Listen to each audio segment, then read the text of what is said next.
that Indian team out for 36 was pretty amazing. 36 was pretty amazing. 36 was pretty amazing. Adelaide में उस हार के बाद टीम इंडिया के लिए सब कुछ बदल चुका था। टीम इंडिया अब अपने ही घर में, अपने ही लोगों के बीच, अपने ही लोगों से गाली खा रही थी। 36 all out is Zimbabwe level cricket. खुशी हो रही है, जैसी करनी वैसी भरनी। अच्छा हुआ इनके साथ ये इंडिया सिर्फ अपने मुल्क में खेल सकते, बाहर किसी मुल्क में नहीं खेल सकते। ये डेली हार जाएगा। ऐसे हालात में टीम इंडिया ने मेलबर्न में पलटवार किया। सिडनी की लड़ाई ड्रॉ रही, परंतु अब बारी थी कंगारुओं के घमंड यानी कावा की। कावा एक ऐसा मैदान जहां कंगारू पिछले 32 साल से अपराजित अजेय थे और यहीं लिखी जानी थी सीरीज के चौथे यानी आखिरी टेस्ट मैच की कहानी। Fortress Gabba for the fourth and final test match. Australia haven't lost here for 31 years. Series के आखिरी टेस्ट मैच में टीम इंडिया की मुश्किलें दिन ब दिन बढ़ती जा रही थी। सिडनी टेस्ट के बाद टीम इंडिया के आधे से अधिक प्लेयर कावा आते आते घायल हो चुके थे। टीम इंडिया का ड्रेसिंग रूम किसी हॉस्पिटल का वार्ड बन चुका था। हालात इतने गंभीर थे कि प्लेइंग 11 के लिए प्लेयर्स की संख्या कम पड़ रही थी। आखिरी टेस्ट मैच के लिए टीम इंडिया के पास पूरे 11 प्लेयर नहीं थे। And you said, is this a cricket team or is it a hospital ward? You've lost so many players out there. It is so difficult to put together an 11. The people who were getting injured, there was an entire 11 of those players. मतलब बाहर हो गए थे 11. Another couple of injuries and Ravi Shastri would have suited up. I mean, that's literally where we are in that series. It was possibly India B team that was going to take the field in the final test. Ashwin अपने injury से जूझ रहे थे तो बिहारी के बदन में दर्द था। जडेजा और जसप्रीत दोनों चोटिल थे। चोटिल प्लेयर्स की एक लंबी लिस्ट टीम इंडिया के कप्तान के सामने थी। कप्तान रहाणे के सामने एक के बाद एक कई चुनौतियां थी, लेकिन कावा अभी भी कंगारुओं का घमंड था और इस घमंड की वजह थी पिछले 32 सालों का वो ट्रैक रिकॉर्ड जिसमें कंगारू अपराजित अजेय थे। जो कंगारुओं के वर्चस्व, उनके ताकत, के बादशाहत को दर्शा रहा था। और कुछ ऐसे ही हालातों में अब लिखनी थी टीम इंडिया को सीरीज के आखिरी टेस्ट मैच की कहानी। सिडनी में लोहा ले चुकी टीम इंडिया अब तैयार थी कंगारुओं के घमंड यानी कावा के मैदान पर। दोनों टीमों के कप्तान अब मैदान में थे। एक कप्तान के जहन में उस कावा का घमंड था तो वहीं दूसरे कप्तान के जहन में उस घमंड को तोड़ने का संकल्प। टॉस जीतकर कंगारू कप्तान ने एक बार फिर पुनः बल्लेबाजी करने का फैसला किया। इस बार कंगारू एक नई ओपनिंग पेयर के साथ मैदान में आने को तैयार थे। वहीं टीम इंडिया 4 बड़े बदलाव के साथ मैदान में उतर रही थी। टीम इंडिया के लिए सुंदर, टी नटराजन और शार्दुल ठाकुर अपना पहला मैच खेल रहे थे। Ashwin got back spasm, Jasprit Bumrah got mild strain, he misses out and Jadeja misses out. So Shardul Thakur, Mayank Agarwal comes in and 2 debutants Natarajan and Washington Sundar comes in. अब भारत के पास ना तो जसप्रीत की धार थे, ना ही अश्विन की spin और ना ही जडेजा का जादू। अब इन दिग्गज प्लेयर्स की अनुपस्थिति में टीम इंडिया को भेदना था कावा का गढ़।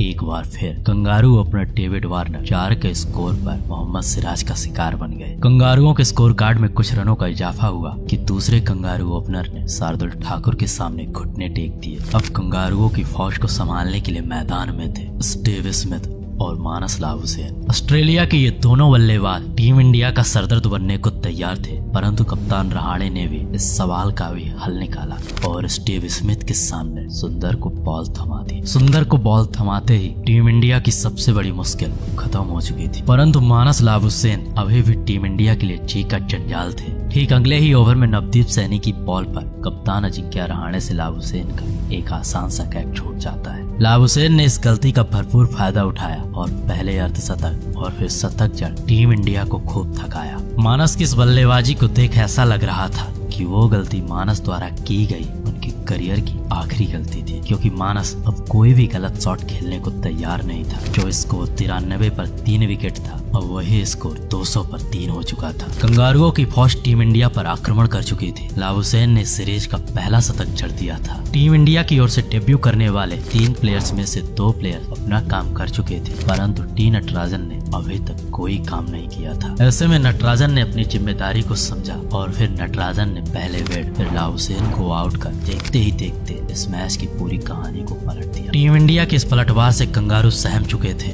ऐसे में कंगारू कप्तान टिम पेन और पिछले मैच के हीरो ग्रीन के साथ मिलकर एक बार फिर से बिखर रही कंगारुओं की फौज को संभालने का काम किया। दिन का खेल खत्म होते होते ऑस्ट्रेलिया 274 पर अपने 5 विकेट खो चुकी थी और पहले दिन का खेल लगभग कंगारुओं के पक्ष में गया था। अब हालात कुछ ऐसे बन चुके थे कि अगर टीम इंडिया को इस सीरीज में कमबैक करना या इस मैच में बने रहना है तो कंगारुओं के सामने एक भयानक पलटवार की आवश्यकता थी और इस पलटवार के लिए टीम इंडिया को आवश्यकता थी अपने गेंदबाजों से।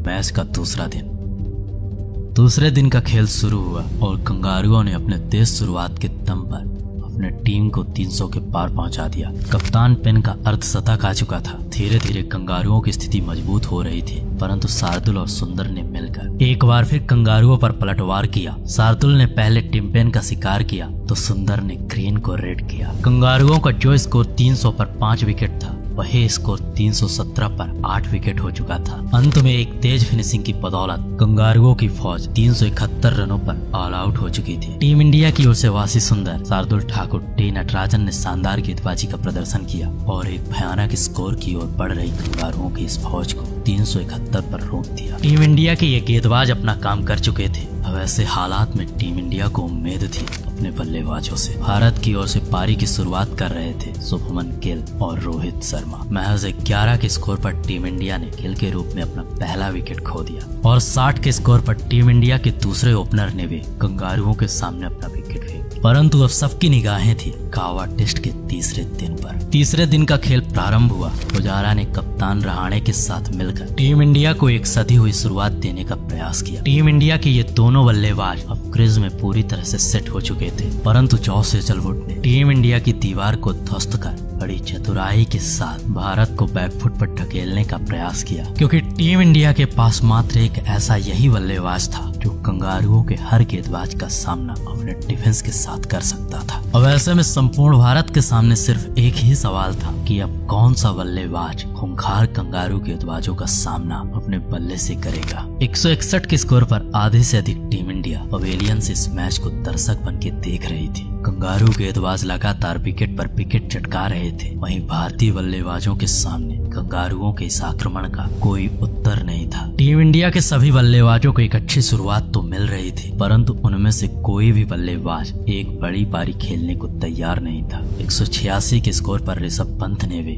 टीम इंडिया का साथ छोड़ दिया। अब हालात एकदम टीम इंडिया के विपरीत हो चुके थे। अब इन परिस्थितियों में टीम इंडिया के लिए बल्लेबाजी कर रहे थे युवा सुंदर और शार्दुल ठाकुर। टॉप ऑर्डर के पूरी तरह बिखर जाने के बाद शार्दुल ठाकुर और वासी सुंदर ने एक लंबा संघर्ष किया और कंगारुओं के लिए मील का पत्थर बन गए। टीम इंडिया का जो स्कोर 186 पर 6 विकेट था, वही स्कोर इन दोनों बल्लेबाजों के एक अद्भुत संघर्ष की बदौलत 250 के पार पहुंच चुका था। अब इन दोनों प्लेयर्स पर टीम इंडिया की उम्मीदें थी और इन दोनों प्लेयर्स ने मिलकर टीम इंडिया की ओर से कंगारुओं पर पलटवार कर दिया। देखते ही देखते ये दोनों बल्लेबाज कंगारुओं के इस भयानक आक्रमण के समक्ष 100 रन जोड़ डाले। दोनों ही बल्लेबाजों ने अपने टेस्ट क्रिकेट के पदार्पण में अपना पहला अर्धशतक जमाया। टीम इंडिया इन दोनों के संघर्ष की बदौलत कंगारुओं की पहली पारी से महज 50 रन पीछे थी। तब लॉर्ड शार्दुल ने टीम इंडिया का साथ छोड़ दिया, परंतु सुंदर का शानदार आक्रमण अभी भी कंगारुओं पर जारी था। ये रहा टीम इंडिया के बल्लेबाजों का स्कोर कार्ड। सुंदर और शार्दुल के शानदार संघर्ष की बदौलत टीम इंडिया इस मैच में वापसी कर चुकी थी। ये टेस्ट मैच एक ऐसे रोमांचक मोड़ पर आ चुका था जहां से टीम इंडिया कंगारुओं से महज 33 रन पीछे थी और ये सीरीज जीतने के लिए टीम इंडिया के गेंदबाजों को एक बार फिर कंगारू बल्लेबाजों पर आक्रमण करने की आवश्यकता थी। टीम इंडिया के गेंदबाजों का सिंपल सा एक ही लक्ष्य था कि इस मैच के चौथे दिन कंगारुओं को एक बड़े लक्ष्य से रोकना। अब सबको इंतजार था मैच के चौथे दिन।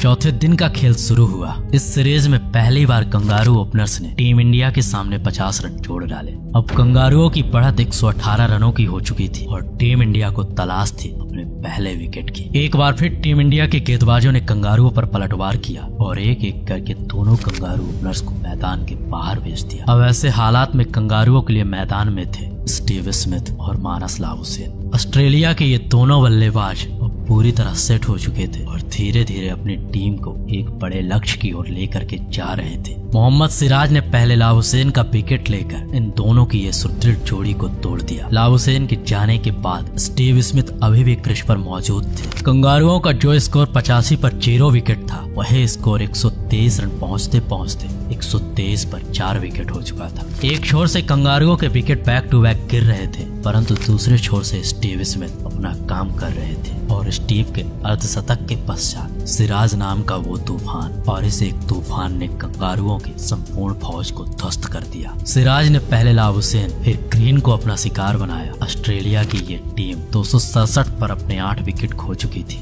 परंतु इनकी बढ़त अभी भी 300 के पार थी और अभी भी इनके पास 3 विकेट बाकी थे। ऐसे में टीम इंडिया के इन गेंदबाजों ने मिलकर बचे हुए शेष 3 कंगारुओं को एक बड़ी बढ़त से पहले रोक लिया। मोहम्मद सिराज ने इस मैच में अकेले 5 कंगारुओं का शिकार किया और कंगारुओं को एक बड़े लक्ष्य से पहले रोक दिया। टीम इंडिया को यह सीरीज और ये मैच जीतने के लिए 329 रनों की आवश्यकता थी, लेकिन ये चुनौती आसान नहीं होने वाली थी, क्योंकि कंगारुओं के पास भी उनके भयानक तेज गेंदबाजों की एक घातक फौज थी जो घात लगा करके बैठे थे गावा के उस गढ़ में। परंतु टीम इंडिया के दोनों ओपनर इस मैच को जीतने की उम्मीद से उस 22 गज की मट्टी पर उतर चुके थे। टीम इंडिया ने मैच 4 रन स्कोर किया और बारिश की वजह से ये मैच 5वें दिन के लिए शिफ्ट हो चुका था। ये सीरीज और गावा का गढ़ जीतने के लिए टीम इंडिया को अब आखिरी 100 ओवर्स में आवश्यकता थी 325 रनों की। संपूर्ण दुनिया ये मान चुकी थी कि टीम इंडिया किसी भी हालात में ये सीरीज और इस मैच को नहीं जीत सकती, क्योंकि गावा के गढ़ में आखिरी दिन में 300 से अधिक रनों का लक्ष्य चेज कर पाना आसान नहीं था। इन्हीं सब कारणों की वजह से क्रिकेट के ये दिग्गज इस मैच के 2 नतीजे बता रहे थे। इस मैच में सिर्फ 2 चीजें हो सकती है, या तो कंगारुओं की जीत या फिर भारत के लिए ये मैच ड्रा हो सकता है। मैच का 5वां दिन और 5वें दिन का खेल शुरू होने से पहले पिच पे ये लंबी लंबी दरारें और फिर 325 रनों का वो स्कोर उस कोच के मुस्कान की वजह थी। मैच शुरू होने से पहले अब आखिर में सबके सामने एक ही सवाल था, क्या टूट पाएगा 32 सालों का वो घमंड, या फिर बरकरार रहेगी कंगारुओं की इस मैदान में बादशाहत। इन सारे सवालों का जवाब आवाज का दिन देने वाला था। 329 रनों का पीछा करने उतरी टीम इंडिया महज 18 के स्कोर पर अपने सबसे महत्वपूर्ण विकेट रोहित शर्मा को खो दी, लेकिन चेतेश्वर पुजारा और गिल ने टीम इंडिया को संभालने का प्रयास किया। गिल तेजी से रन बना रहे थे, वहीं चेतेश्वर पुजारा अपने अंदाज में टीम इंडिया के लिए बल्लेबाजी कर रहे थे। दिन का पहला सेशन खत्म होने तक टीम इंडिया 83 रन बना चुकी थी। 5वें दिन का पहला सेशन टीम इंडिया के नाम रहा। दूसरे सेशन में एक बार फिर टीम इंडिया एक नई रणनीति के साथ मैदान पर उतरती है। टीम इंडिया के इन दोनों बल्लेबाजों के बीच 100 रनों की साझेदारी पूरी हो चुकी थी। इसी साझेदारी को तोड़ने के लिए कप्तान पेन ने नाथन लायन को बॉल सौंप दी और लायन ने गिल को 91 के स्कोर पर अपने फिरकी के जाल में फंसा लिया। गिल 91 के व्यक्तिगत स्कोर पर टीम इंडिया का साथ छोड़ चुके थे, परंतु गिल द्वारा खेली गई ये पारी टीम इंडिया के लिए एक पारी नहीं बल्कि गावा के इस किले को भेदने के लिए एक उम्मीद थी। गिल के जाने के बाद अब टीम इंडिया की पारी को आगे बढ़ा रहे थे चेतेश्वर पुजारा और अजिंक्य रहाणे, परंतु पैट के प्रहार के सामने इन दोनों की ये जोड़ी ज्यादा देर तक टिक ना सकी। कप्तान रहाणे भी अब टीम इंडिया का साथ छोड़ चुके थे। ऐसे में टीम इंडिया की वो दीवार कंगारुओं के हर प्रहार का जवाब अपने डिफेंस से दे रहा था। टीम इंडिया की रणनीति आज बिल्कुल साफ थी, वो हर हालात में इस मैच को जीतना चाहती थी। इसीलिए मयंक से पहले ऋषभ को मैदान पर बल्लेबाजी के लिए भेज दिया जाता है। दूसरे सेशन की समाप्ति तक टीम इंडिया का स्कोर था 183 पर 3 विकेट। ऋषभ पंत और चेतेश्वर पुजारा अभी भी टीम इंडिया के लिए मैदान में थे। अब यहाँ से ये मैच जीतने के लिए टीम इंडिया को आवश्यकता थी 145 रनों की। वहीं कंगारुओं को ये मैच जीतने के लिए टीम इंडिया के अगले 7 विकेट को तोड़ना था। अब दोनों टीमों के पास सिर्फ 2 ऑप्शन थे, या तो करो या फिर मरो। ऐसे में टीम इंडिया इस मैच को जीतने के लिए जा रही थी, वहीं कंगारू अब इस मैच को बचाने के लिए खेल रहे थे। टीम इंडिया ने दूसरे विकल्प का चयन किया और ये मैच जीतने के लिए ऋषभ पंत ने आते ही अपने स्वरूप के अनुसार अपनी विस्फोटक बल्लेबाजी प्रारंभ कर दी। ऋषभ के इस भयानक आक्रमण के समक्ष कंगारू गेंदबाज बेबस और बेदम नजर आ रहे थे। देखते ही देखते पुजारा और पंत के बीच 50 रनों की साझेदारी हो चुकी थी। टीम इंडिया का स्कोर 228 पर 3 विकेट था। अब यहाँ से यह मैच जीतने के लिए 100 रनों की आवश्यकता थी और अभी भी टीम इंडिया के पास 7 विकेट बाकी थे। लेकिन तभी पैट कमिंग्स ने चेतेश्वर पुजारा को LPW आउट कर एक बार फिर से टीम इंडिया में खलबली मचा दी। टीम इंडिया थोड़ी देर के लिए सहम जाती है, परंतु दूसरे छोर पर खड़ा वो शख्स कंगारू गेंदबाजों पर धड़ाधड़ प्रहार कर रहा था। उसे फर्क नहीं पड़ रहा था कि सामने से विकेट गिर रहे हैं या सामने वाला प्लेयर कैसी बल्लेबाजी कर रहा है। टीम इंडिया को यह मैच जीतने के लिए अभी भी 74 रनों की आवश्यकता थी और 16 ओवर्स का खेल बाकी था। ये मैच इतनी आसानी के साथ नहीं खत्म होने वाला था, लेकिन 16 ओवर्स में इतने रन आसानी से नहीं बनने वाले थे,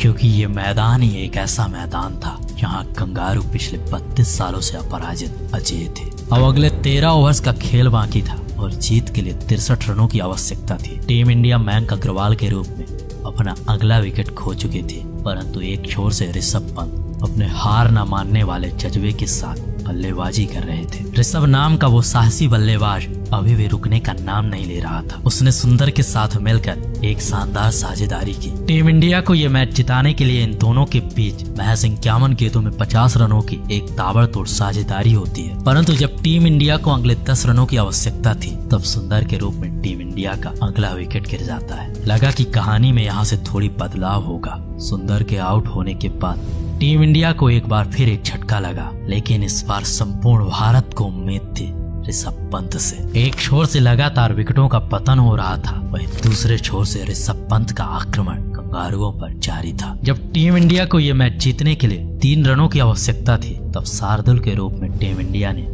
अगले विकेट का अंत देखा। अब टीम इंडिया का स्कोर 325 पर 7 विकेट था। भारत महज 3 रन पीछे था गावा के गढ़ को भेदने से। अब सबकी निगाहें, अब सबकी नजरें सिर्फ और सिर्फ ऋषभ पंत पर थी। टीम इंडिया का ये दिग्गज बल्लेबाज अपने शॉट के साथ तोड़ देता है कंगारुओं का 32 साल पुराना वो घमंड। टूटा है गावा का घमंड, जीत गई है मुकाबला Bharat. The fortress Gabba has just been breached, the first time in 32 years. India win the test, they win the series, and they win the hearts and minds of cricket fans all around the world. अब कंगारुओं का वो घमंड टूट चुका था, खत्म हो चुकी थी वो बादशाहत, टूट चुकी थी इस मैदान पर जीतने की वो लगातार चली आ रही series. Team India back to back कंगारुओं के घर में 2 सीरीज जीत चुकी थी। उन लोगों को जवाब मिल चुका था जिन्होंने 36 साल आउट पर भारत का मजाक बनाया था। क्रिकेट के वो दिग्गज, क्रिकेट के वो प्रशंसक, सारे के सारे सबको ही शांत थे। सबके चहन में सन्नाटा था और सिर्फ वो लोग जश्न मना रहे थे जो पूरे वक्त में भी टीम इंडिया के साथ खड़े थे। The fact that there were so many players that were ruled out of the different test matches, and like I say, losing your captain going home, I think the way they come together as a squad was absolutely brilliant. Series has gone through something I certainly have never seen in the history of watching cricket for the last 50 years, and for whatever little I've read of the game before that, and I've read quite a bit, I can't remember a series this good. The whole world was watching and saying this is possible. Never ever ever underestimate the Indians.